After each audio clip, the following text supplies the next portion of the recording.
Hello everyone, Deel with Creed 26 Ministries. Welcome to the last video in this 9-part series investigating the basics of Islam, Islam 101. In this video we're going to talk about jihad. Now jihad, if there ever was one, is a hot button issue in Islam, and so I want to be very careful in how I approach it. I don't want to try to give my conclusions without first looking at the primary sources. Now I would say the primary sources here are the Quran and the Hadith. And the most trustworthy of the books of Hadith is Sahih Bukhari. And so we'll take a look at these primary sources and I'll let you decide what you think about jihad in Islam. Now the word jihad itself means strife or struggle, specifically striving in the way of Allah. Those who engage in jihad are called mujahideen. The main controversy that you'll find about jihad is its nature. Is it violent? Is it peaceful? Is it more peaceful than violent? Which has the greater emphasis? And apart from all this controversy, we can just take a look at what the primary sources have to say. When we look at the word jihad in the Quran, we find it used in different circumstances. For example, in chapter 22, verse 78 of the Quran, we see that jihad is used to urge Muslims to live their Muslim life in an appropriate manner.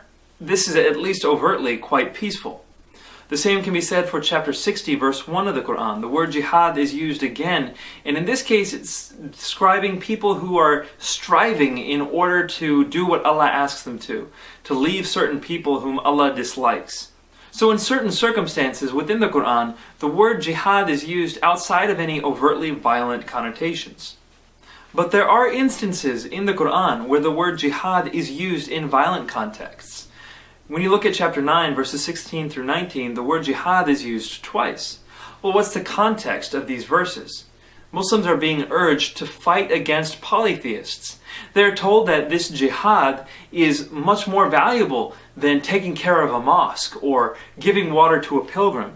In other words, Allah is contrasting these peaceful sacrifices of taking care of a mosque or giving water to someone to the act of actually engaging in strife for Allah. And again, this context is a violent engagement. And the conclusion we're left with in this circumstance is that a violent jihad is more valuable. Now that's just the word jihad. The concept of struggling or striving for the cause of Allah is found in many more places in the Quran, and it's much more clear. For example, Surah Al-Baqarah, verse 216, tells Muslims that fighting is prescribed for them, that they have to do it. Allah is even here saying that He knows Muslims don't like fighting, but they have to do it anyway. Now, I want to say that the context of 216 isn't all that bad. For example, verse number 220 tells Muslims to take care of orphans. That's a great thing. But we do have verse 216, which does say fighting is prescribed for Muslims. And really, there's no arguing that that is the case in the Quran. You read chapter 9 of the Quran, it's just rife with engagement, violent engagement of those who oppose Islam. That's what we have in the primary source of the Quran, the most important source for Islamic theology. Let's take a look at Sahih al-Bukhari. Now we're very lucky that Imam Bukhari actually left us a whole book in one of his volumes dedicated specifically to jihad. So take a look at volume 4, book 52 of Sahih Bukhari. Now the first 3 hadith here don't actually tell us whether a violent or non-violent jihad is superior, but the 4th one makes it pretty clear. This is volume 4, book 52, number 44, and it says that a person who engages on the battlefield is basically accomplishing as much as a Muslim who's not on the battlefield but is praying unceasingly and has a fast that never ends. In other words, it's impossible to do as much good for Allah as being on the battlefield. Hadith number 46, just 2 hadith later, also makes it pretty clear what Muhammad is envisioning when he talks about the blessings of jihad. He says that a person who dies during jihad will receive paradise from Allah, and if he doesn't die, he'll receive booty, war booty.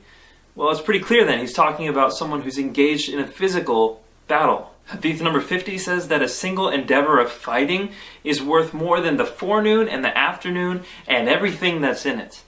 Hadith number 53 says that no one who ever goes to heaven would want to come back except that person who died as a martyr in jihad. He would want to come back so he could die again That's how great it is to die while engaged in jihad. Specifically in this hadith, we also have an incentive being given, that of a huri, a beautiful woman who will be given to those who die in jihad. So we can see, without having gone that far into this book of jihad, that there's a very specific form of jihad that Muhammad has in mind when he's talking about the blessings of jihad. And if we continue on, we see, for example, in Hadith 59, that the blood of a martyr is like perfume before Allah. In Hadith 64, we see that someone who dies in jihad goes to the highest level of paradise. This continues on. There are a total of 283 ahadith in this book of Sahih Bukhari. And to remind you from an earlier video, Sahih Bukhari is considered by most Muslims to be as good as gold. And so I suggest you take a look at this book, read these ahadith for yourself, get a solid understanding of what the primary literature has to say about jihad. Then go and talk to people, converse with others about what they think about jihad, and see if what they think stacks up to what the primary evidence is. Now, I don't think I have to actually voice my own conclusion. I just read from the Quran and I read from the Hadith exactly what they say. Jihad is a very real thing in Islamic theology. It is enjoined upon Muslims. And we can tell what the nature of that jihad is if we just take a look at the Quran and Hadith. As always, check out the description of this video to get more details on this issue. Thank you very much for watching this video, and thank you so much for watching all 9 videos on the basics of Islam. I hope one day to do an Islam 201 series, but we'll see what happens. For now, please give me the feedback that you had on these videos. Please stay posted on creed26.com, on our blog.creed26.com, to stay connected on information about the origins of Islam and Christianity. Thank you so much. It's been a pleasure to share this information with you. I pray that you are now equipped to understand the basics of Islam, to discuss Islam intelligibly with Muslims, and have a platform to learn more about their specific beliefs. May God bless you and lead you to His truth.